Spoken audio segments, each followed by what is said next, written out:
Salut, je m'appelle Marie-Hélène et bienvenue chez moi. Alors, je t'invite à t'installer confortablement, à te faire une tisane, une boisson chaude. Moi, je me suis fait une petite infusion à la lavande. Voilà, tout simplement. On se met confortable. Voilà. J'ai préparé ma table pour les guidances de février.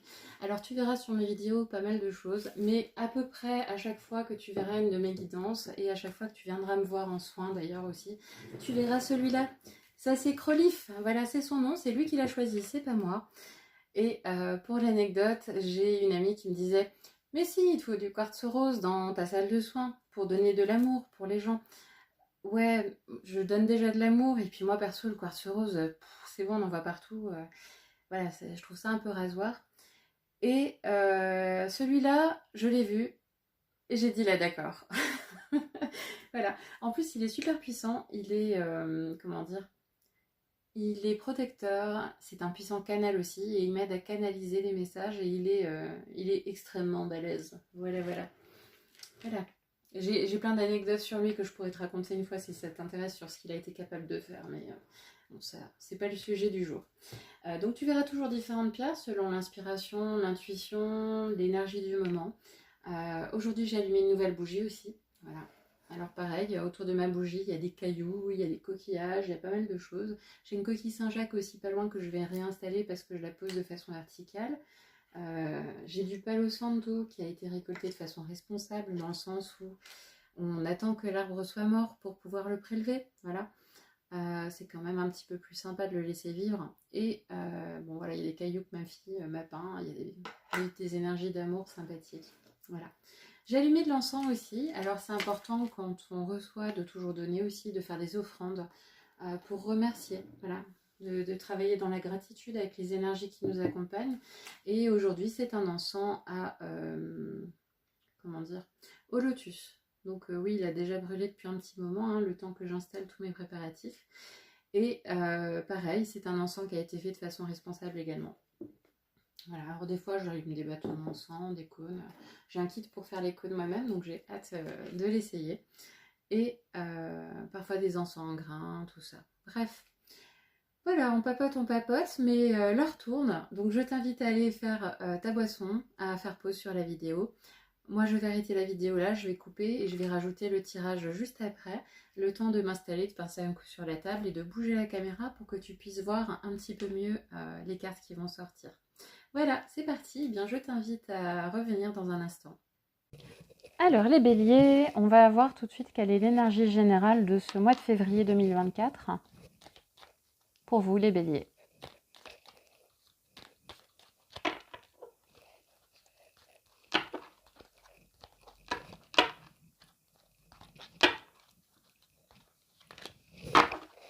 Alors, l'énergie générale, c'est la lune. La lune. Alors, la lune, c'est un peu le double tranchant. Il y a les différentes phases de la lune.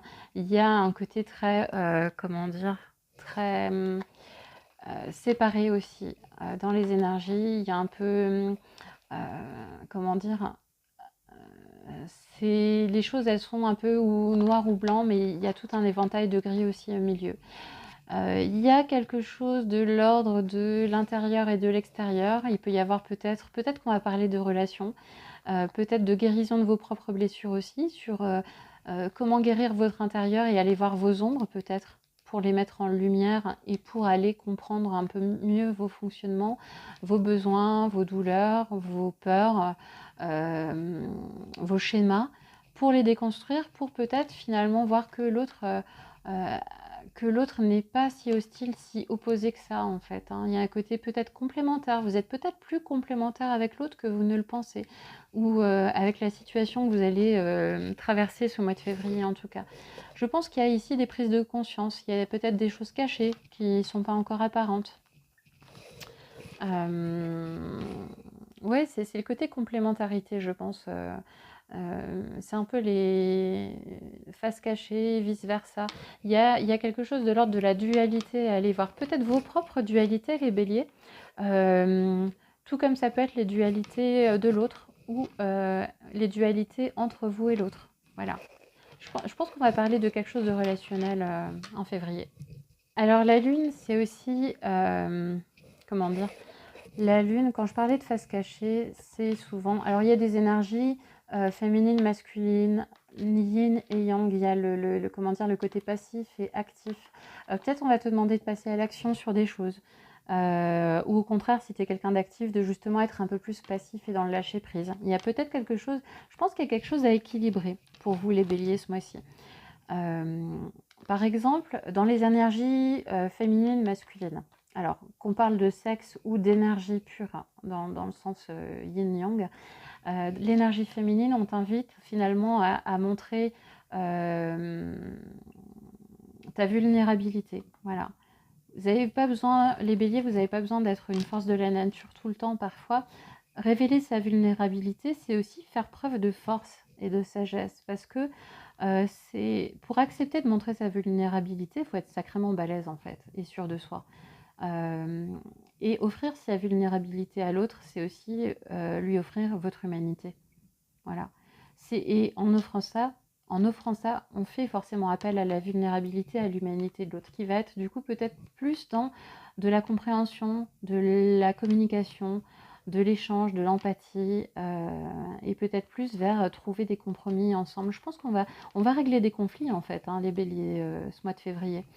Mais de façon humaine, je vois plus le truc dans le sens pacifiste, avec une énergie vraiment de lune douce, de vulnérabilité, de sensibilité. Je ne sais pas si je parlais des femmes avec la vulnérabilité, les hommes c'est pareil, hein, c'est votre sensibilité. Montrez votre sensibilité. Vous êtes des êtres humains, vous avez des émotions, bordel, montrez-les. Mais il n'y a pas besoin de les montrer avec les cornes en mode on va se friter. Non. C'est d'agir avec justement ce côté sensibilité, cette douceur, presque cette passivité, pas passif, dans le sens où on ne se laisse pas faire pour autant, on pose ses limites, mais on peut les poser de façon saine et expliquer et trouver des fonctionnements pour que ça marche en fait, hein, mutuellement, tout simplement. Donc je pense qu'il y a quelque chose de cet ordre-là. Ouais, c'est ce qu'on va voir. Je vais prendre un autre jeu de cartes et puis je vais tirer des cartes pour voir un peu plus les étapes, votre cheminement en fait. Quel est le voyage en fait qu'on vous propose? Quels sont les challenges qu'on vous propose là en février, quoi. C'est parti. Allez, je prends un autre jeu. Les béliers, alors on va voir justement c'est quoi ces étapes. C'est parti.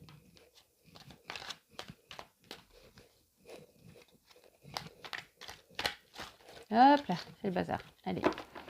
Hop.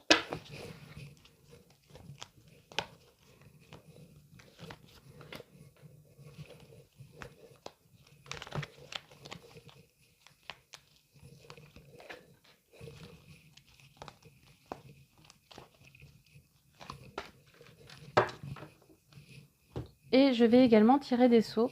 Alors, sur ces cartes, vous allez voir des illustrations qui sont énergétiques, qui ont une vibration, une résonance qui va venir justement avoir un effet énergétique sur vous, sur vos shadow aspects, dans le sens, comment dire, ce dessin va vibrer et va émaner une énergie pour venir vous aider à travailler vos ombres, vos blessures, à les mettre en lumière, donc du coup à les explorer, donc du coup parfois aller un petit peu plus mal, pour pouvoir les comprendre et pour pouvoir aller guérir les problématiques qui vont venir. Alors ça va pas vous faire du mal, ça va juste venir vous les titiller un petit peu et ça va en même temps venir vous donner de l'énergie de guérison. Ça va venir vous aider à réparer des choses.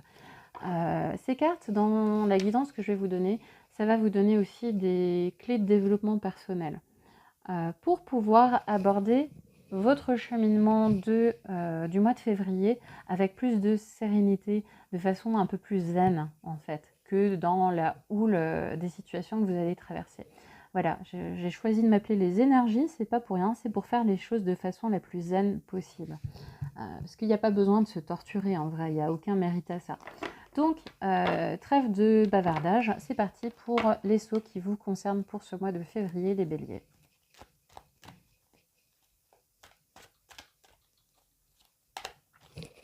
Alors si vous entendez un peu de bruit, je crois qu'il y a des gens qui déménagent ou je sais pas quoi, il y a des voitures qui démarrent à côté, bref. Alors le premier saut, le deuxième,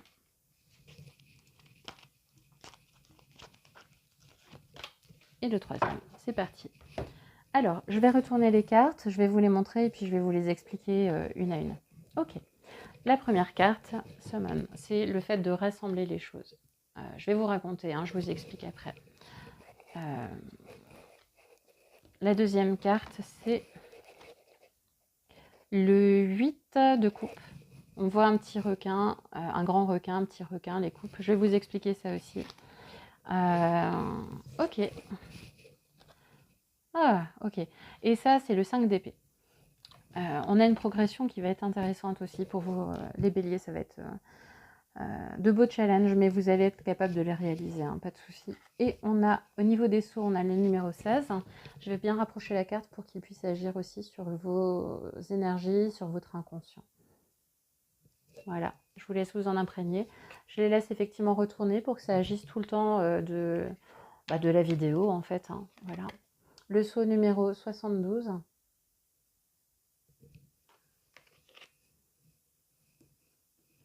Et le saut numéro 68.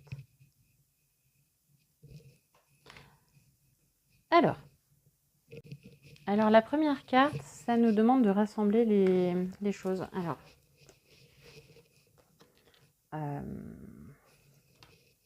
comment dire? Cette carte, elle va... alors, c'est un peu semblable à la carte de... comment dire? C'est la justice. On voit les textes derrière, un peu les textes comme les textes de loi de la justice. Il y a le côté l'épée qui est posée comme une balance, droit, équilibre. Il y a le côté dualité, le côté cause et conséquence. L'épée, ça représente la justice, l'action, le fait de trancher un peu les choses aussi parfois. Et elle a son bandeau un petit peu en aveugle. Ça rappelle de faire preuve de discernement, d'équité, de suivre l'énergie de son cœur plus que autre chose. Et on a ce côté comme couronne de la justice qui parfois est florissant. Il y a des petites feuilles qui poussent et parfois c'est épineux. C'est un peu le côté double tranchant de la justice aussi. Donc là, cette carte, en tout cas, elle vous appelle à l'action. Dans la situation, il faut que vous passiez à l'acte. Avoir des rêves, c'est bien, mais si vous faites rien, ça risque pas de se réaliser. Donc, allez vers vos rêves, mais allez-y de façon juste, de façon équilibrée. Pensez aux conséquences, à vos actes et aux conséquences que ça peut avoir. Il y a peut-être un impact aussi alors soit sur vous, soit c'est possible aussi que ce que vous fassiez, ça ait un impact de façon collective aussi, sur d'autres personnes. Donc, allez-y de façon juste et équitable. C'est vraiment le message. Par contre, ça reste un rappel de passage à l'acte. Donc, faites les choses, allez-y. Voilà, c'est pas parole, parole, parole. C'est on se sort les doigts, on y va. Voilà, il y a un côté action. Vous avez la force. L'épée, c'est la force, la sagesse et la vérité aussi. Vous êtes capable d'aller vers ça. La carte suivante, c'est la carte, donc le 8 de coupe. Le 8 de coupe, on voit un grand requin qui va naviguer. Les requins, en fait, les requins marteaux chassent en fait la nuit grâce à la lumière de la lune en fait. Et il prend un peu son côté, il va naviguer seul. Il y a un côté un peu solitude. Peut-être même ils se sont abandonnés, ils s'isolent ou alors il est isolé par les autres parce que finalement c'est pas forcément des animaux qui vivent très en troupe, c'est plutôt des solitaires. Et on voit que derrière lui, il y a le côté il laisse quelque chose derrière lui. Il y a un côté un peu amertume au fait de laisser quelque chose derrière soi, de laisser quelque chose se terminer, de laisser quelque chose ou quelqu'un s'en aller. Mais ça fait partie de votre chemin. Vous avez quelque chose là à aller faire seul, à aller explorer seul vers l'infini de l'océan, etc. Si vous voulez aller dans les envolées lyriques. En tout cas, il y a ce côté, cette carte, ça évoque l'abandon, la solitude, le fait de perdre quelque chose, ou de laisser quelque chose derrière soi. Et il y a le côté aussi, la solitude, ça peut aussi être un espèce de voyage intérieur pour se retrouver soi, pour explorer ses propres vérités.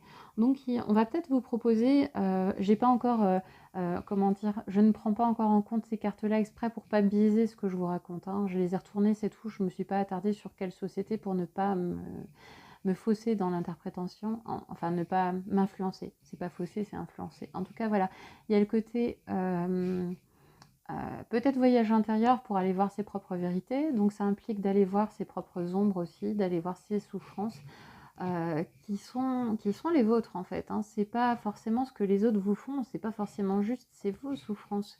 Vous êtes responsable de vos souffrances en fait, dans le sens où ce sont les vôtres et qu'il ne tient qu'à vous de les guérir pour ne plus être en souffrance ou dans la douleur avec les interactions avec les autres.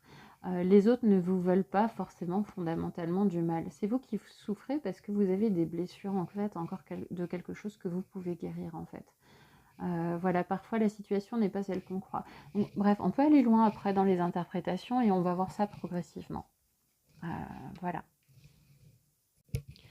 Alors cette dernière carte, le 5 d'épée, c'est une carte qui est plutôt douloureuse, dans le sens où c'est la guerre. Voilà, c'est la guerre, c'est la guerre. C'est une carte qui est synonyme d'égoïsme, de violence, d'agressivité excessive et même d'auto-sabotage. En fait, c'est comme si vous alliez faire la guerre, vous êtes des béliers, hein, vous y allez, vous rentrez dans le tas. Par contre, effectivement, cette dernière épée qui a voulu vaincre un ennemi qui avait déjà perdu, genre on lui remet un dernier coup histoire de bien l'achever, quoi. Il n'y a peut-être pas besoin de vouloir faire du mal en plus aux autres, en fait, hein, ni à vous-même d'ailleurs, parce que ça peut être dans l'auto-sabotage aussi. Donc il n'y a pas besoin de se flageller ou de flageller à l'extrême l'autre, surtout si vous êtes déjà bas, en fait. Il n'y a pas besoin de les enfoncer plus bas que terre, ni vous ni l'autre. Cette dernière épée, elle vient fendre le crâne une dernière fois de l'ennemi et lui exploser la tronche, mais en faisant ça, votre épée aussi, en fait, elle est foutue. C'est un peu l'idée de bataille qui coûte. Alors vous allez peut-être gagner une guerre, mais elle va vous coûter gros en fait. Et parfois, il n'y a pas forcément comment dire, de mérite ou de vraie victoire finalement. Si la guerre vous a coûté tellement, c'est pas véritablement une victoire, même si vous l'avez gagnée en fait. Hein. Dans le fond, c'est un peu la victoire qui coûte gros et qui laisse une certaine amertume quand même et qui fait plus de dégâts qu'autre chose dans le fond. Parfois, il faut s'arrêter avant. Donc, on va aller voir justement les sauts, de quelle manière ils vont vous guider, parce que là, on vous dit bien, il y a la nécessité de justice et de rétablir une balance, d'équilibrer les choses, d'aller voir la vérité, mais de le faire en pensant à vos actes et aux conséquences de vos actes. Il y a ce côté solitude, peut-être même fin de cycle, de quitter quelque chose, de se séparer, etc. Mais il y a ici quelque chose qui coûte beaucoup trop, en fait, quand même à la fin. Donc réfléchissez bien peut-être à mieux équilibrer pour peut-être éviter certaines séparations, certaines douleurs qui vont faire plus de mal à tout le monde qu'autre chose. Vous n'allez pas, finalement, c'est une victoire dont vous n'allez pas ressortir vainqueur, même si sur le papier c'est vous qui allez gagner, d'accord, mais vous n'allez pas être si vainqueur que ça, hein, franchement. Vous allez avoir plus de poids et de conséquences que vous ne le pensez. Voilà. Voilà les béliers. Donc je vais vous donner les conseils pour éviter cette situation maintenant. Avant d'aller aborder donc ça, je t'invite à t'abonner à ma chaîne et à mettre un pouce en l'air comme ça, même deux, même non un seul, parce que si tu fais deux ça va l'annuler, donc fais un seul, c'est bien, un pouce en l'air sur ma vidéo. Je te donne du temps, de l'énergie, des explications, des voyances gratuites. Donne-moi aussi un petit peu d'énergie et un petit like, ça va m'aider aussi à me faire connaître, ça va m'aider aussi à gagner en visibilité sur YouTube. Donc voilà, soutiens-moi et abonne-toi à ma chaîne parce que du coup tous les mois je vais faire des voyances comme ça, des tirages mois par mois pour t'aider justement à traverser les énergies du mois pour ton signe à toi. Donc je fais vraiment 12 tirages tous les mois, c'est beaucoup de travail. Parfois je fais des vidéos plus ou moins longues, plus ou moins courtes en fonction de ce que tu as besoin de savoir. Et comme dit, à chaque fois, si tu t'abonnes, tu vas recevoir simplement une notification dès que je sortirai la vidéo du mois suivant. Voilà. Je te remercie pour ton soutien, c'est cool. Et maintenant, c'est parti, on va attaquer aux parties développement personnel que je te propose d'aller faire pour justement aborder les situations sous un autre point de vue, sous un autre angle, pour t'en sortir beaucoup mieux que ça en fait. Alors le premier saut, le saut numéro 16, c'est le saut du contrôle. Alors, tout ce que vous accomplissez en ce moment, ça vise à contrôler les événements. Vous avez un désir caché de contrôler, mais ça vous fait souffrir, ça fait aussi souffrir d'autres personnes autour de vous dans la situation. Après que ce soit amoureux, amical, professionnel, peu importe, hein, c'est tout domaine confondu, c'est valable ce tirage. Alors, il est probable que vous essayez d'empêcher l'inévitable ou de contrôler ce qui est incontrôlable, mais du coup, ça vous plonge le nez droit dans votre sentiment d'impuissance, dans vos peurs, et vous avez l'impression de déraper en fait, voilà. Vous fixez votre attention sur quelque chose comme si vous pouviez le contrôler et comme si le fait de contrôler les choses, ça allait vous éviter la souffrance, ça allait vous éviter de l'inconfort ou de la douleur. Alors c'est particulièrement vrai quand on essaie de contrôler des choses qui sont extérieures à nous. Sauf que ça crée une grosse position d'impuissance parce que ça va vous obliger à leur demander de faire quelque chose pour que vous puissiez vous sentir bien. Mais de cette façon, essayer de contrôler, ça vous fait carrément perdre le contrôle finalement, parce que vous allez vous mettre dans une situation de dépendance à l'autre. Et c'est pour ça qu'on pourrait dire que ce contrôle, en fait, c'est une illusion. Examinez la situation et demandez-vous ce qu'il en est. Comment est-ce que vous essayez de contrôler les choses dans ce scénario finalement? Alors, dans le contrôle, souvent, il y a un système de fonctionnement qui marche très bien avec les critiques. On critique une chose que lorsqu'on a peur d'être affecté par elle, en fait. La critique, souvent, c'est un appel à l'aide qui est déguisé. Ça peut se traduire comme ça. Je me sens impuissant face à la situation, face aux autres, et donc je ne peux pas compter sur moi pour me sentir bien. Et surtout pas pour me sentir émotionnellement en sécurité. Du coup, c'est pour ça que j'ai besoin qu'on corrige cette situation qui va me faire souffrir, alors que dans le fond, je n'ai pas à me sentir mal quelque part. Le contrôle, c'est imprégné de désapprobation. Si on doit se contrôler, on se désapprouve et on se méfie de soi-même d'une certaine manière. Si je contrôle les autres, je les désapprouve et je me méfie d'eux d'une certaine façon. C'est un peu déporter l'attention sur autre chose alors que finalement on voudrait mieux aller regarder ce qui se passe là. Donc le problème, c'est que vous essayez constamment d'affirmer votre pouvoir pour influencer ou aiguiller votre propre comportement ou celui des autres, ainsi que le cours des événements finalement. Vous vous contrôlez ou vous contrôlez les autres d'une manière qui va être favorable à absolument personne. Du coup, vous pouvez vous demander quels sont ces comportements ou événements que vous essayez d'éviter exactement. Il va falloir justement, au lieu de les éviter, aller droit dedans, en fait, aller les affronter. La façon dont vous vous y prenez ne peut que vous plonger dans une autre situation douloureuse, sinon il faut vraiment aller voir ce qui se passe. Le fait de condamner ce que vous ne voulez pas, ça va rendre impossible que vous obteniez ce que vous voulez réellement en fait. C'est pas en mettant de l'adversité que vous allez obtenir ce que vous souhaitez. Alors le saut 72, c'est le saut de l'évasion transcendantale, c'est-à-dire que d'une certaine manière, vous vous situez dans le déni et vous utilisez votre intellect ou votre spiritualité pour vous évader d'une réalité qui est bien là, qui est bien matérielle et qui est bien dans la matière et dans le temps, dans une de ces notions-là. Vous allez peut-être chercher des explications intellectuelles, psychologie, philosophiques ou spirituelles dans ce qui vous arrive actuellement. Mais en fait, parfois la réponse, elle est absolument pas là-dedans. Et c'est ça le message. La réponse n'est pas là. N'utilisez pas votre intellect et votre spiritualité comme déviance pour expliquer votre situation. Votre situation, si ça se trouve, sa réponse là, elle est carrément dans le matériel. Parfois, une problématique d'argent, sa réponse, c'est carrément dans l'argent.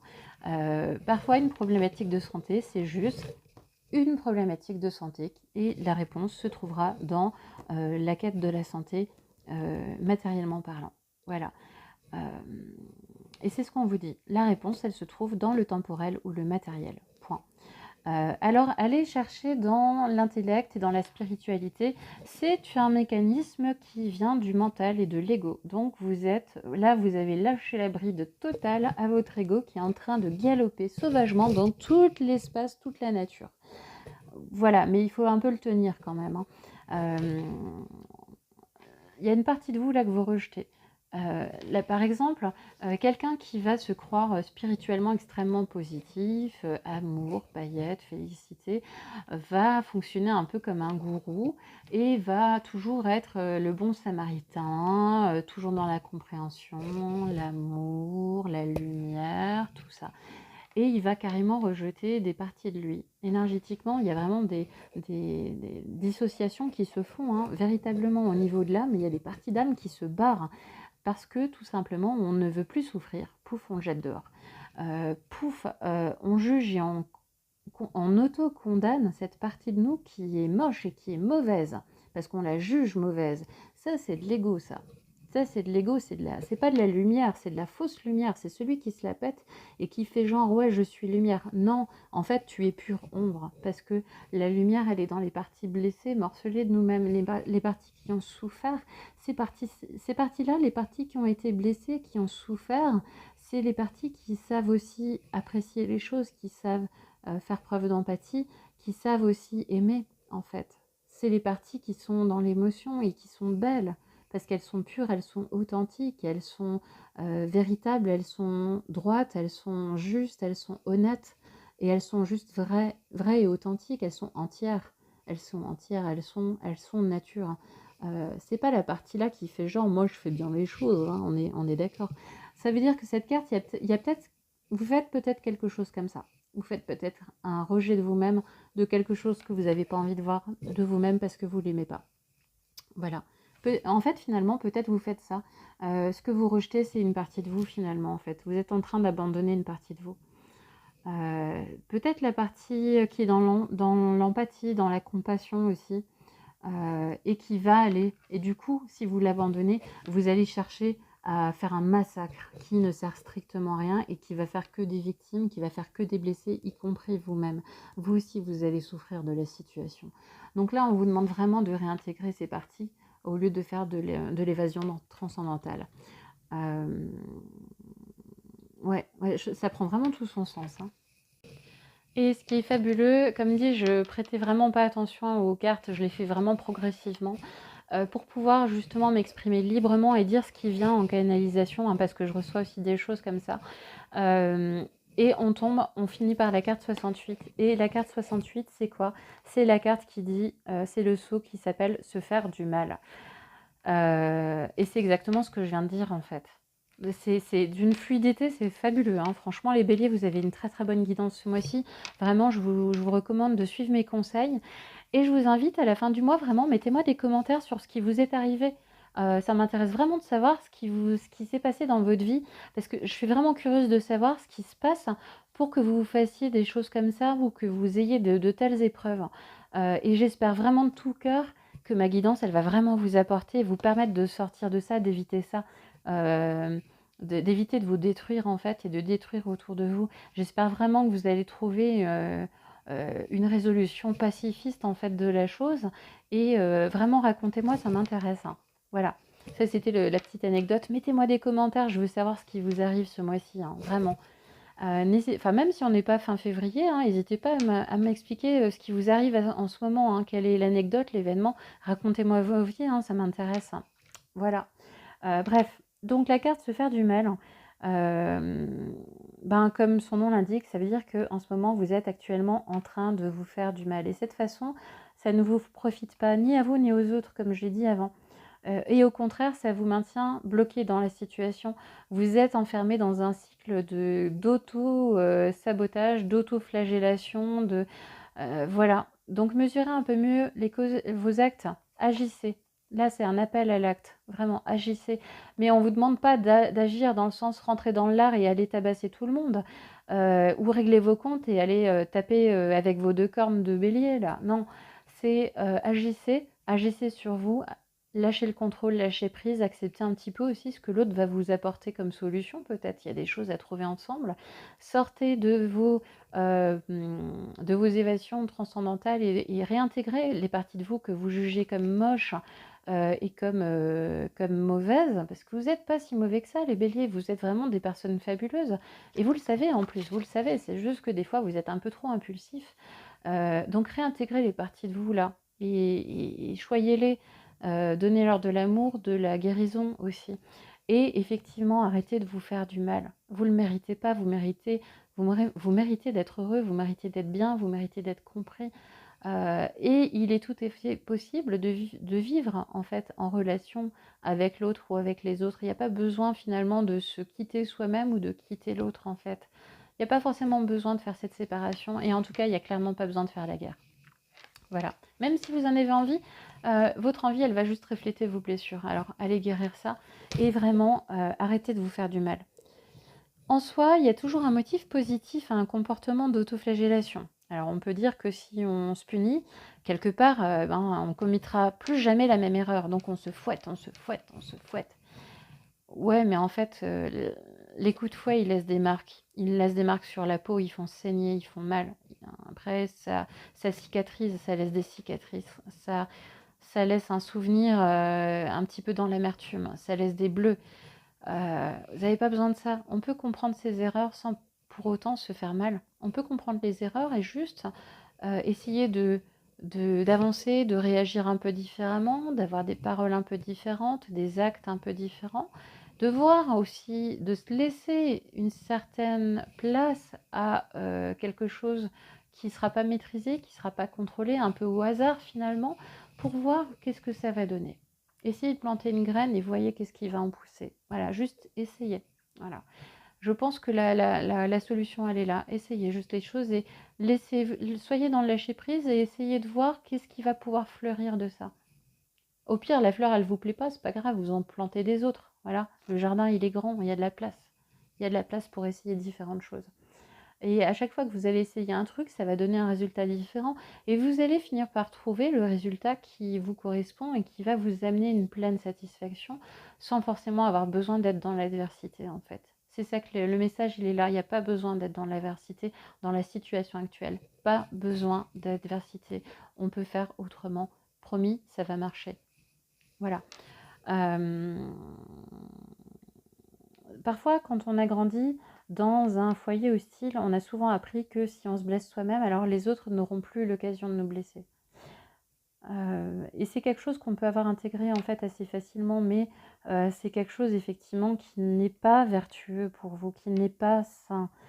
On peut critiquer par exemple aussi constamment en pensant que ces critiques vont nous amener à maintenir la perfection dans nos performances. Peut-être on s'autocritique et on est très dur avec nous-mêmes pour être justement le plus parfait, pour ne pas être critiqué par les autres, pour ne pas être rejeté, etc.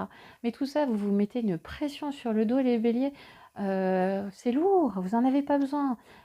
Il vous faut de la légèreté dans la vie. Lâchez ces trucs, lâchez vos boulets et allez vers la légèreté aussi. Il y a vraiment un double message dans ces cartes. Voilà. Parfois, on va prendre aussi des décisions qui vont nous nuire en faveur des intérêts d'autrui. Là, pareil, tout ça, c'est que des petits exemples de la manière dont on peut se nuire à soi-même. Voilà. Donc, prenez la conscience de la façon dont vous vous nuisez actuellement dans la situation actuelle. Ça peut être utile de vous poser la question suivante, c'est à votre place, quelqu'un qui irait bien ou qui s'aimerait, qu'est-ce qu'elle ferait? Une personne équilibrée qui n'était pas dans ses souffrances et ses émotions-là qui vous torturent, quelqu'un d'autre à votre place, qu'est-ce qu'elle ferait? Voilà. Inspirez-vous de ça et puis essayez, juste essayez.